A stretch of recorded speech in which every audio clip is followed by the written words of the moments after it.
أجل ذلك كتبنا على بني إسرائيل أنه من قتل نفسا بغير نفس أو فساد في الأرض فكأنما قتل الناس جميعا. تو اللہ تعالیٰ نے فرمایا اسی وجہ سے کہ ہم نے بنی اسرائیل کو حکم کیا، ہم نے بنی اسرائیل کو خبردار کر دیا تو خیال رکھنا کوئی کسی کو ناحق قتل نہ کرے. اگر کسی نے کسی کو ناحق قتل کیا یہ ایسے ہے کہ اس نے دنیا کے تمام انسانوں کو قتل کر دیا. فطوعت له نفسه قتل أخيه فقتله فأصبح من الخاسرين.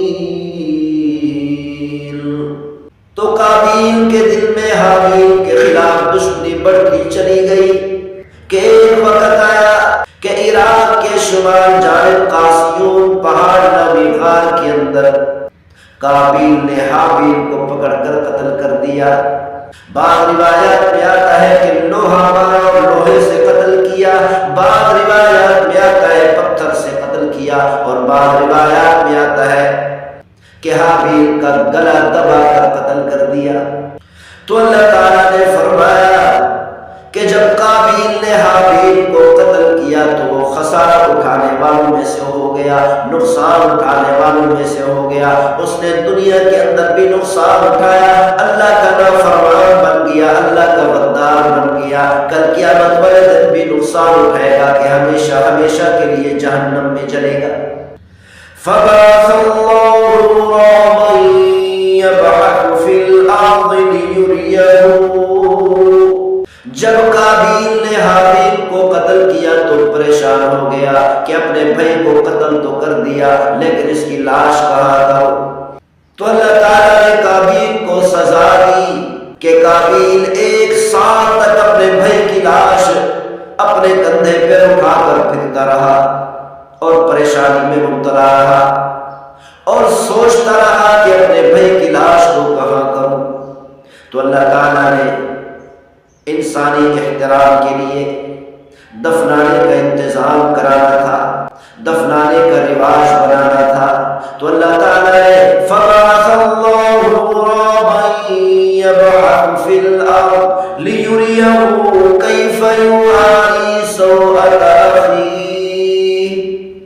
تو اللہ تعالیٰ نے فرمایا ہم نے ایک کوہ بھیجا، ایک کوے نے دوسرے کوے کو قتل کیا، پھر زمین کو کریدنا شروع کر دیا، گڑھا کھودا، گڑھے کے اندر دوسرے مقتول کوے کو ڈالا، اوپر مٹی ڈال دی. جب قابیل نے یہ ماجرا دیکھا، یہ واقعہ دیکھا تو کہنے لگا قال یا ویلتا عجزت ان اکون مثل هذا الغراب. ہے میری ہلاکت ہے، افسوس کہ میں اس کوے جیسا بھی نہ بن سکا. کیف یواری سوءۃ اخی فاواری سوءۃ اخی. مجھے بھی چاہیے تھا میں بھی ایسے کرتا جیسے کوے نے کیا، جیسے کوے نے گڑھا کھود کر مقتول کوے کو گڑھے کے اندر ڈال کر اوپر مٹی ڈال دی. مجھے بھی ایسا کرنا چاہیے تھا کہ قبر کھود کر اپنے بھائی کی لاش کو دفنا دیتا. فَأَصْبَحَ مِنَ النَّادِمِينَ. تو اللہ تعالیٰ نے فرمایا کہ وہ قابیل شرمندہ ہونے والوں میں سے ہو گیا. مفسرین اکرام نے لکھا ہے یہ ندامت قتل پر نہیں تھی، کیونکہ اگر قتل پر ندامت اختیار کرتا تو توبہ ہو جاتی. روایات میں آتا ہے کہ قابیل نے کوئی توبہ نہیں کی.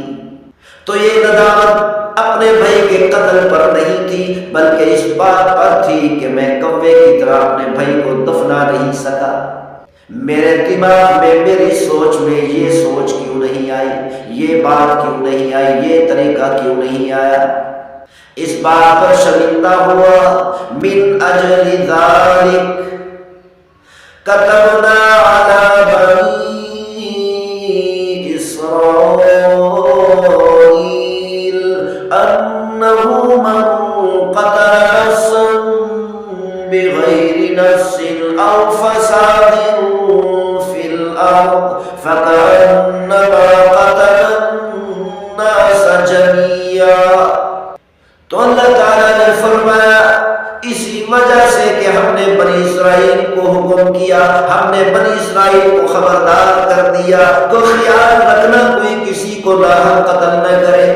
اگر کسی نے کسی کو ناحق قتل کیا یہ ایسا ہے کہ اس نے دنیا کے تمام انسانوں کو قتل کر دیا. وَمَنْ أَحْيَاهَا فَكَأَنَّمَا أَحْيَا النَّاسَ جَمِيعًا. اگر کسی نے کسی کو قتل ہونے سے ہلاک ہونے سے بچا لیا یہ ایسے ہے جیسا کہ اس نے دنیا کے سارے انسانوں کو ہلاک ہونے سے قتل ہونے سے بچا لیا. حضرت عبداللہ بن مسعود رضی اللہ تعالیٰ عنہ سے روایت ہے، بخاری شریف اور ترمذی شریف کی روایت ہے کہ پیغمبر صلی اللہ علیہ وسلم نے ارشاد فرمایا دنیا کے اندر کوئی بھی قتل ہوتا ہے تو اس کا گناہ سب سے پہلے قابیل کے نام اعمال میں لکھا جاتا ہے، کیونکہ سب سے پہلے قتل کو ایجاد کرنے والا. جب قابیل نے اپنے بھائی حابیل کو دفنا دیا تو شیطان سامنے ظاہر ہوا اور آ کر غلایا اور پھسلایا اور کہا کہ اے قابیل اگر تو یہاں پر باقی رہا، یہاں پر ٹھہرا رہا تو تیرا باپ آدم تجھے قتل کر دے گا، تجھے ہلاک کر دے گا. اگر تو نے قتل سے بچنا ہے، ہلاکت سے بچنا ہے، یہاں سے سفر کر کے چلا جا.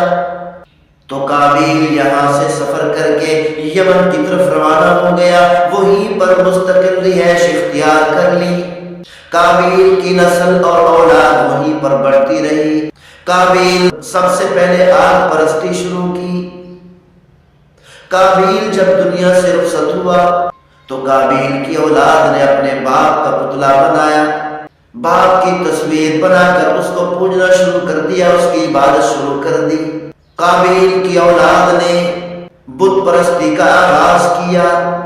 دوسری طرف حضرت آدم علیہ السلام نے جب دیکھا کہ میرے بیٹے کو قتل کر دیا گیا، حابیل کو قتل کر دیا گیا، کیونکہ حضرت آدم علیہ السلام سوچتے تھے کہ یہ میرا جانشین بنے گا، لیکن جب دیکھا کہ میرا جانشین کو ختم کر دیا گیا، قتل کر دیا گیا تو پریشان ہو گئے. حضرت حوا علیہ السلام بھی پریشان ہو گئی، روتے رہے، اللہ تعالیٰ سے دعا مانگتے رہے اے ہمارے پروردگار ہمیں کوئی ایسا بیٹا عطا کر جو میرا جانشین بنے اور تیری وحدانیت کو اور تیری عبادت کو میری اولاد کے اندر پھیلا دے.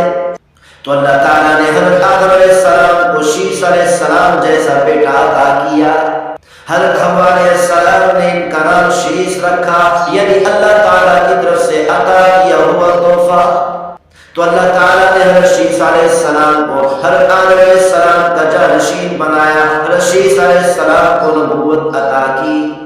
روایات میں آتا ہے کہ حضرت آدم علیہ السلام کی اولاد قابیل سے نہیں بڑھی بلکہ حضرت شیش علیہ السلام سے آگے چلی، کیونکہ قابیل کی ساری اولاد طوفان نوح کے اندر غرق ہو کر تباہ و ہلاک ہو گئی. اللہ تعالیٰ نے حضرت آدم علیہ السلام کی نسل حضرت شیش علیہ السلام کے ذریعے سے آگے چلا دی.